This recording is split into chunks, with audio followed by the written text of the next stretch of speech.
Good morning tenth class बेटा। आज हमारा लेसन है जो कल पढ़ाया था आपको पिछले पीरियड में, जिसका नाम है एक कहानी यह भी। उसके अभ्यास के क्वेश्चंस देख लेते हैं और कुछ परीक्षा उपयोगी हैं, वो ध्यान से देखें आप अपनी इसमें स्क्रीन पर, मोबाइल पर या फिर बुक में। तो पहला क्वेश्चन है,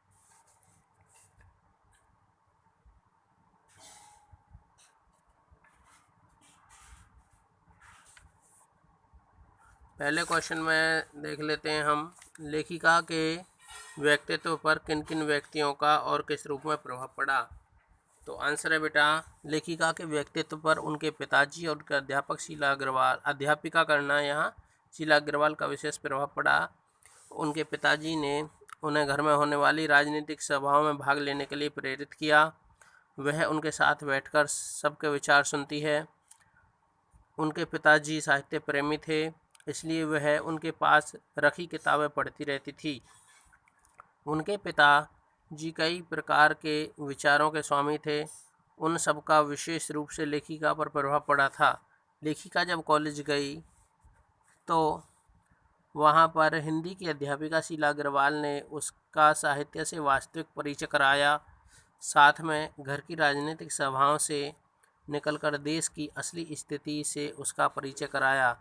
अध्यापिका शीला अग्रवाल के विचारों ने उसमें नया जोश और उत्साह भर दिया था, जिसने लेखिका को अपने विचारों को दूसरों के सामने व्यक्त करने के लिए प्रेरित किया।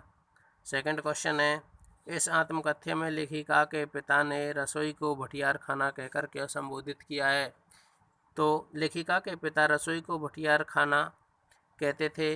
उनके अनुसार रसोई वह भट्टी है जिसमें औरतों की क्षमता और प्रतिभा झोंक दी जाती है। अगला क्वेश्चन है, वह कौन सी घटना थी जिसको सुनने पर लेखिका को न तो अपनी आंखों पर विश्वास हो पाया और न अपने कानों पर।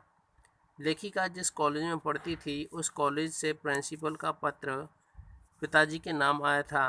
उसमें पिताजी से पूछा गया था कि उस पर अनुशासनात्मक कार्रवाई क्यों नहीं की जाए। पिताजी को इसके लिए कॉलेज बुलाया था। पिताजी उस पत्र को पढ़कर आग बबूला हो गए।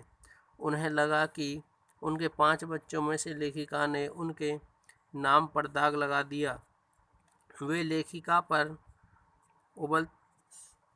उबलते हुए कॉलेज पहुँचे, यानी कि क्रोधित होते हुए, क्रोध करते हुए कॉलेज पहुँचे। पिताजी के पीछे लेखिका पड़ोस में जाकर बैठ गई, जिसे लौटने पर पिताजी के क्रोध से बच सके। परंतु जब वे कॉलेज से लौटे तो बहुत प्रसन्न थे, चेहरा गर्व से चमक रहा था। वे घर आकर बोले कि उसका कॉलेज की लड़कियों पर बहुत रौब है। पूरा कॉलेज 3 लड़कियों के इशारे पर खाली हो जाता है। प्रिंसिपल को कॉलेज चलाना असंभव हो रहा है।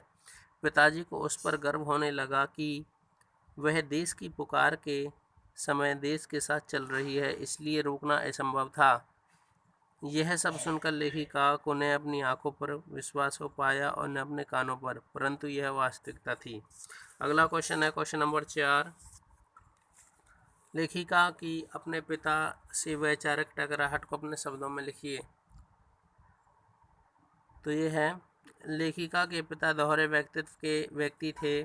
एक और वे आधुनिकता के समर्थक थे। वे औरतों को केवल रसोई तक सीमित नहीं देखना चाहते थे। उनके अनुसार औरतों को अपनी प्रतिभा और क्षमता का उपयोग घर के बाहर देश की स्थिति सुधारने के लिए करना चाहिए। इससे यश, प्रतिष्ठा और सम्मान सब कुछ मिलता है। जहाँ पिताजी आधुनिक विचारों के समर्थक थे, वहीं वे दकियानूसी विचारों के भी थे। उन्हें अपनी इज्जत प्यारी थी। जहाँ वे औरतों को रसोई से बाहर देखना चाहते थे, वहीं उन्हें यह भी बर्दाश्त नहीं होता था कि वह लड़कों के साथ स्वतंत्रता की लड़ाई में कदम से कदम मिलाकर चले। वे औरतों की स्वतंत्रता को घर की चारदीवारी से दूर नहीं देखना चाहते थे। परंतु लेखिका के लिए पिताजी की दी आज़ादी के दायरे में चलना कठिन था, इसलिए उसकी अपने पिता से वैचारिक टकराहट थी। अगला क्वेश्चन, इस आत्मकथ्य के आधार पर स्वाधीनता आंदोलन के परिदृश्य का चित्रण करते हुए उसमें मनु की भूमिका रेखांकित करें। वह समय भारतीय स्वाधीनता आंदोलन का था। सन 1946-47 के दिन थे। उस समय किसी के लिए भी घर में चुप बैठना असंभव था। चारों ओर प्रभात फेरियां, हड़तालें, जुलूस, भाषणबाजी हो रही थी। हर युवा, बच्चा और बूढ़ा अपनी क्षमता के अनुसार देश की स्वाधीनता में अपना योगदान दे रहा था। लेखिका को देश की स्थिति से परिचय उसके पिताजी ने घर में होने वाली राजनीतिक सभाओं में अपने साथ बैठा कर कराया था। कॉलेज में देश की स्थिति को समझने तथा जोश के साथ कार्य करने का उन्माद उसकी अध्यापिका शीला अग्रवाल ने अपने विचारों से भरा। अध्यापिका शीला अग्रवाल के उचित मार्गदर्शन से मन्नू भंडारी जी ने अपनी योग्यता के अनुसार स्वाधीनता आंदोलन में योगदान दिया। प्रभात फेरियां निकाली, हड़तालें करवानी, कॉलेज में क्लासें बंद करवानी, छात्रों को इकट्ठा करके जुलूस के रूप में सड़कों पर निकालना, भाषणबाजी करना आदि कार्य मन्नू भंडारी करती थी।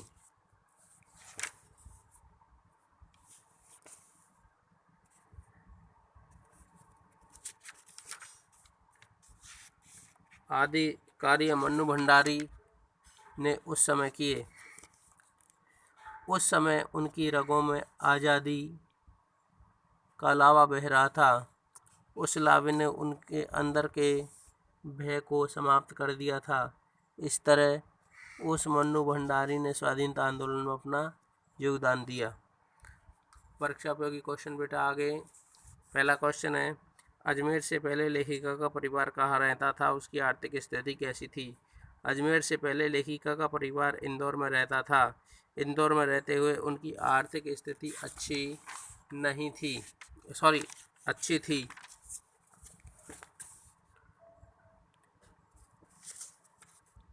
नगर में लेखिका के पिताजी की बड़ी प्रतिष्ठा और सम्मान था। वे कांग्रेस के साथ साथ समाज सुधार के कार्यों में भी जुड़े हुए थे। आर्थिक स्थिति अच्छी होने के कारण वे बहुत दरियादिल इंसान थे। अपनी दरियादिली के कारण वे लोगों में प्रसिद्ध थे। नंबर 2, अगला क्वेश्चन दूसरा बेटा इसका,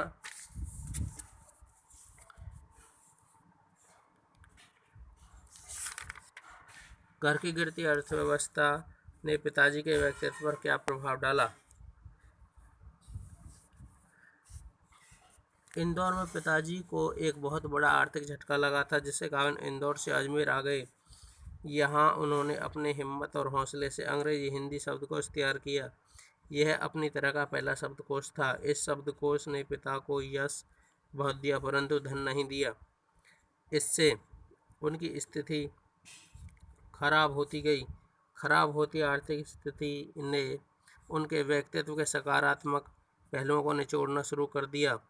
नवाबी आदतें, अधूरी महत्वाकांक्षाएं और सदा से समाज में ऊंचा रहने के बाद आर्थिक तंगी ने उन्हें हाशिए पर लाकर खड़ा कर दिया, जिसके कारण उनमें अहम और क्रोध बहुत बढ़ गया। क्या लेखिका की माँ लेखिका का आदर्श बन पाई? लेखिका की माँ एक अनपढ़ घरेलू महिला थी। उनमें धैर्य और सहन शक्ति अधिक थी। उनके सभी काम पति और बच्चे के इर्द गिर्द घूमते थे। वे हर समय उनकी सेवा में तत्पर रहती थीं, जैसे उन सब का काम करते रहना ही अपना फर्ज है। इस तरह उनका कार्य क्षेत्र घर और रसोई घर तक सीमित था। उन्होंने अपनी पूरी जिंदगी में कभी किसी से अपने लिए कुछ नहीं मांगा था। सदैव उन्होंने दूसरों को अपने पास से दिया ही था। माँ का त्याग और सहनशीलता लेखिका का आदर्श कभी नहीं बन पाया था। अगला क्वेश्चन है, लेखिका ने बचपन में कौन कौन से खेल खेले?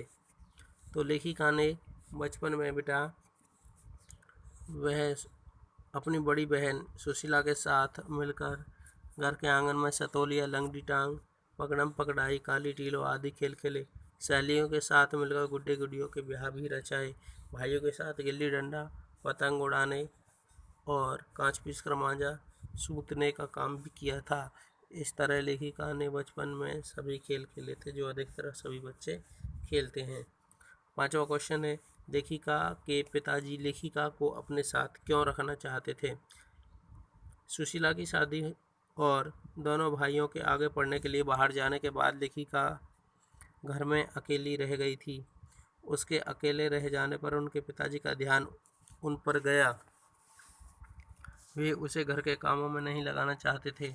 वे औरतों को अपनी क्षमता और प्रतिभा को नष्ट करने के विरुद्ध थे। इसलिए लेखिका के पिताजी उसे घर में होने वाली राजनीतिक सभाओं में अपने साथ रखते थे, जिससे उसे देश की स्थिति का वास्तविक ज्ञान हो सके। उस समय लेखिका की उम्र को समझने लायक नहीं थी, फिर भी उसे शहीदों की कुर्बानी और विचारों को सुनना अच्छा लगता था। अगला क्वेश्चन है क्वेश्चन नंबर 6, लेखिका को कौन कौन से लेखकों के साहित्य ने प्रभावित किया? लेखिका को जब साहित्य से वास्तविक परिचय हुआ तो उन्होंने शरत, प्रेमचंद्र से आगे जैनेन्द्र अज्ञे, यशपाल भगवती, चरण वर्मा आदि लेखकों का साहित्य पढ़ा। जैनेन्द्र जी की छोटे छोटे सरल वाक्यों वाली शैली ने लेखिका को बहुत प्रभावित किया। उनका सुनीत उपन्यास बहुत अच्छा लगा। उन्होंने अज्ञे जी का उपन्यास शेखर एक जीवनी और नदी के द्वीप पढ़ा। इस तरह लेखिका का साहित्य से परिचय बढ़ता गया। अगला क्वेश्चन है क्वेश्चन नंबर नेक्स्ट, यह है एक कहानी, यह भी पाठ के आधार पर मन्नू भंडारी का चरित्र चित्रण कीजिए। तो बेटा ये आप याद कर लोगे। अगला क्वेश्चन है, लेखिका के पिता किनांतर विरोधों में जीते थे। तो ये भी दोनों आप ये याद करने हैं और अभ्यास वाले लिखने हैं। Okay, thank you.